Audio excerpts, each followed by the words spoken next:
this week feel longer than a Sunday to Sunday week in some ways? It's an interesting week because as soon as you put the game to bed that night, you just immediately go back to work and you do, 2 or 3 days work within one day, and then you come today and it's really Thursday and Friday. So you kind of you have a lot to do in very little time. So you just go, and here we are. So you're able to get a little bit more done because it's earlier in the season. So we had time in camp and time, before we played the Lions to kind of get a head start on this one. So that does make it for us a little bit easier than maybe it would have on a normal week. But look, it's easier for us as coaches than it is for the players, right? For us, it's not sleeping and thinking, and for our players, it's making sure that their bodies feel well. And I always say this on a Thursday game, I give these guys a ton of credit for how hard they play and how physical they play to go and do it again in such a short period of time. I have a ton of respect for them, and for that, I'll stay up and do everything that I can possibly to help them play their best and win the game. When you get to Thursday, are you just trying to clear your mind at that point, or are you still going over your play sheets and call sheets? Like as far as this Thursday? Personally, Yeah, for the next 2 days, I'll kind of go back now that everything's been installed to the players, and I'll just kind of watch film and go through it again just to make sure it's clear-headed and, catch my breath a little bit and go through it again and make sure that I like everything that we installed. And there might still be some tweaks up to the game. But in all honesty, I think you always kind of work to the game and then through the game. I've never been a big believer in the haze in the barn on Friday and you just go. You work through the game, you get new ideas. I mean, something might come in the third quarter of the game, so you just never stop, and that's how we'll be, and that's how I'll be studying it until the game's over. Jeff, was Micah able to play a little bit more than maybe you thought? What did you think? More than I thought? I thought he was going to play the whole game, so, I wasn't going to take him out. Maybe, I'm not sure. To be honest with you, when I was up there, I wasn't counting his reps. I was just hoping that he would continue to go back out there. But I know they had a range they wanted him to get to because the guy, we've barely known him for a week. He hasn't practiced much, so we had to take care of him too. Who monitors that and keeps track of that stuff so you don't have to? Well, we have coaches in the booth who are doing that. We have other support staff that's doing that, and DeMarcus is down there too. Just kind of keeping an eye on that. I certainly was not keeping an eye on that. And if anybody asked me, I would have told them it was 10 less than it was. What'd you make? Go ahead. I was just saying, what'd you make of his impact? Just him changing the game like you thought he would? Yeah, for his limited snaps. The way he ran to the ball, the pressures, the sack. It's kind of what I was hoping he would do. And hopefully he'll do more, and we'll be able to use him more the more we have him in practice and the more reps that he can play. And, the more comfortable he is with the guys in his room to play off each other, to run games together, to really learn the defense. So I thought he did an awesome job. And the more I'm around him, the more I'm impressed with him, not just as a player, but as a person and the way he approaches it, the way he's trying to have relationships with his teammates. He's a fun guy to be around. He loves ball, and he's smart, and I respect him a ton, and I'm glad he's on our team. So given just how little you actually practice in a week like this, would it be hard to expect him to play much more than he did the other night? I hope he plays more than he did the other night, but we'll see. And I know that's what Matt kind of said the same thing. It all depends on how he feels, right? And then we'll kind of go from there. And then hopefully pretty soon we're talking about him not coming out of the game. So hopefully this will be one of the last weeks for that. But we got to ramp him up. And I get it, guys. Big picture. He had an impact on the game for sure, and so did the rest of our D-line, and so did the rest of our team. That was one of the – I told the guys after the game, just being up there and seeing how fast they played and seeing how hard they played, and they ran to the ball and they tackled and they're punching at the ball and the excitement, and then watching it on film the next day, that's probably one of my proudest moments as a coach, they were relentless for the entire game, and it was everybody.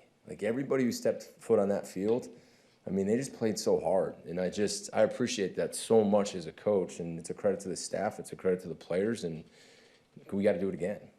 Jeff, Micah told us this afternoon, When he got to the fourth quarter, he's still feeling pretty good, and he wanted those snaps to get into football shape, right? To be out there and get that. you have to account that this is almost his time to condition for the rest of the season. Yeah, and that's what practice is for. But so he didn't have practice, so he's getting that in the game. And he was tired. I mean, he knows he's got to get in football shape. I mean, and he's strained so much and he plays so hard. It's just his play style, he's going to get tired. But, this week we really didn't practice, so it's going to continue to be an ongoing process. So he just showed up the other day, and he ends up playing the game. He's playing defensive end. He's playing defensive tackle. A, how are you able to pull it off? And then B, what's the benefit of him moving to different positions?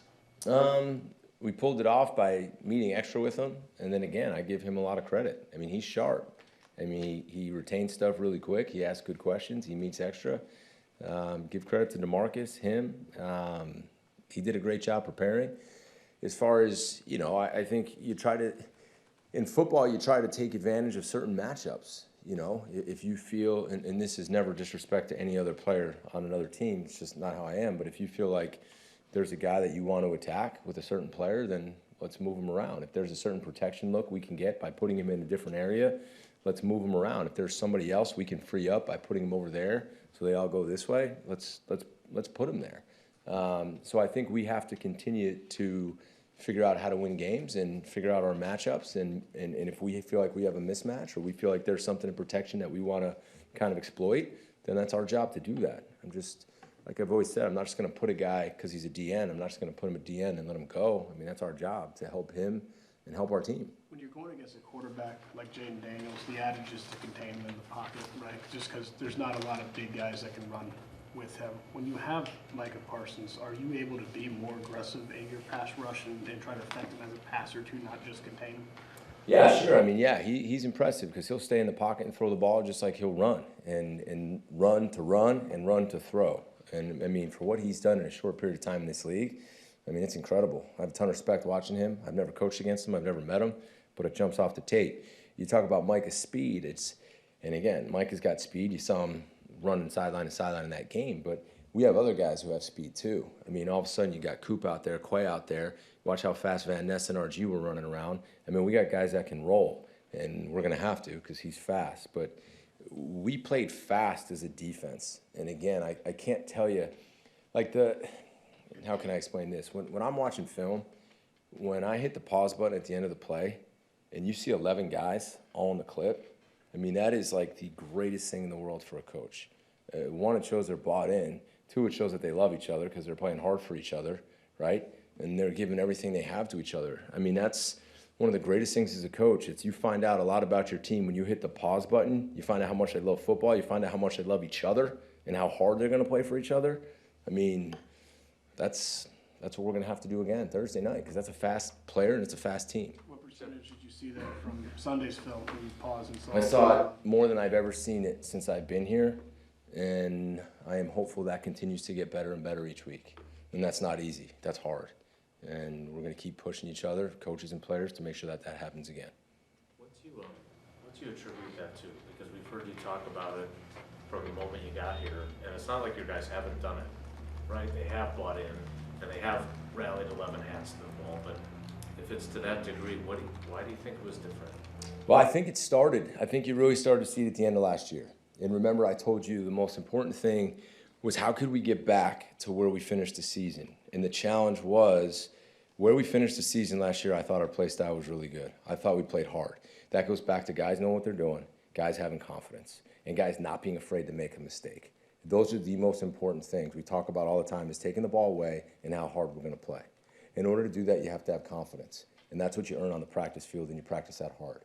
In order to do that, when you get into a game between you and your coaches, and our coaches have done a wonderful job, I thought, in that game plan last week to get them ready, they got to know what they're doing. And they can't be afraid to make a mistake, so they're kind of tiptoeing into things. And you're not worried about missing a tackle. You're going to go run as fast as you can and take a shot, and you're not going to break down because you know there's 10 other guys following you, right? So I think it started at the end of last year. It continued in OTAs. It continued in training camp. And then I just think they let it all out. It's a confident group that loves to play football, that loves to play with each other. They're coachable, and they just kind of got together, and that's how hard they played. But that's the standard now. And if they're not doing it, then they shouldn't be on the field, and someone else should go in the game. Is there Go ahead, Paul. there an added challenge to defending the run when a number of different players are utilizing the running game by the offense that you now have to account for? When the quarterback can run, that's probably the hardest challenge, because now you have to account for him, not just on pass plays, but if it's a designed quarterback run and they're going to spread you out and try to create extra numbers, yeah, that is certainly a challenge. You intimated before the season started that you had some plans for Edger and Cooper that you would really like to use. But now that Parsons is here, does that change? I mean, he's sort of the chess piece. Can Cooper just have that kind of season without you doing anything special?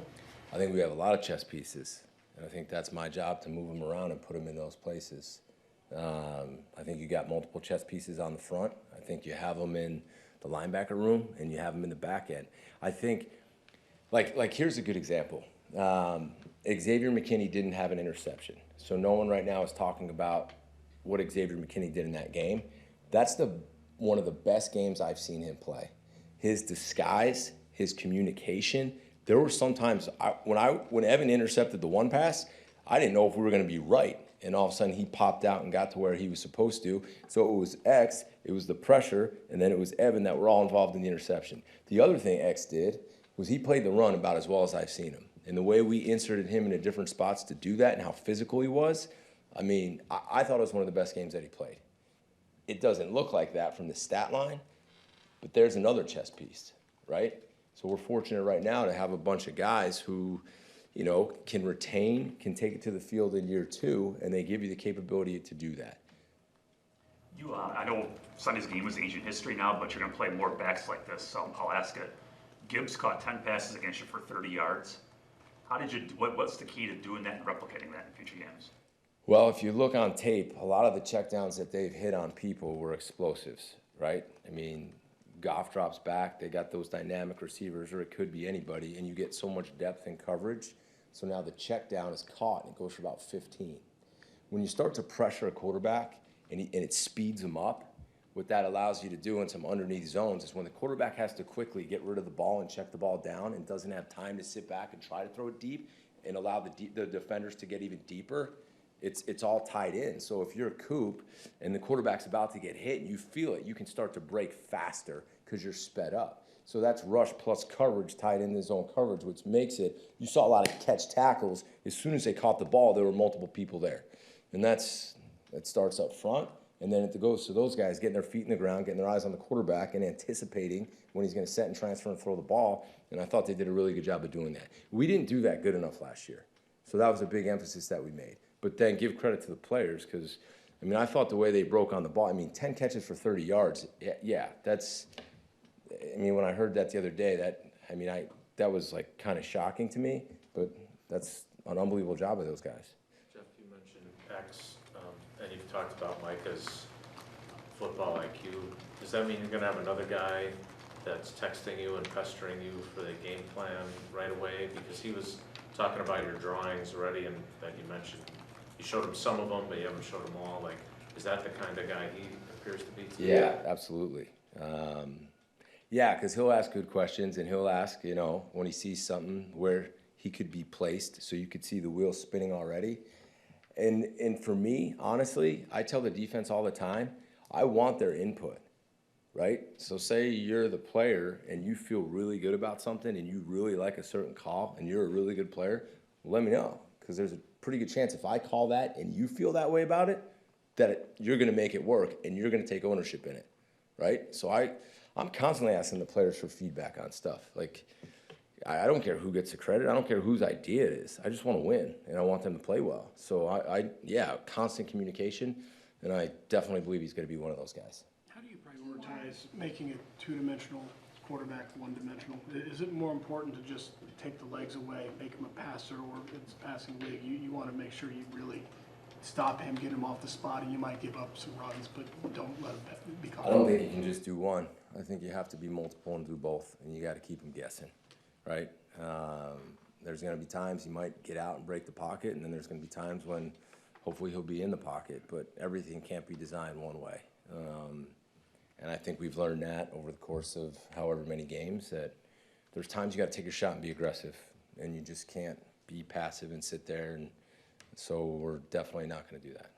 That's got to be a concern of yours with this quarterback because he can extend a play 6 or 7 seconds and then still get 160 yards downfield. I mean, you really got to tell your safeties, your guys in the back end, don't let anything get past you, right? That's what we tell them every week. Don't ever let anybody get past you. But yeah, I mean, sometimes these plays, there's the start to the play, and then there's the second part, right? The first part, when you're playing a mobile quarterback, you might take his read away, you might take this away, then all of a sudden he turns and starts running, and hopefully we can get him down. But yeah, those guys are going to have to cover for a little bit longer. They're going to have to plaster. They're going to have to stay in their zones. There has to be integrity within their zones. And you got to play really disciplined football against a player like this.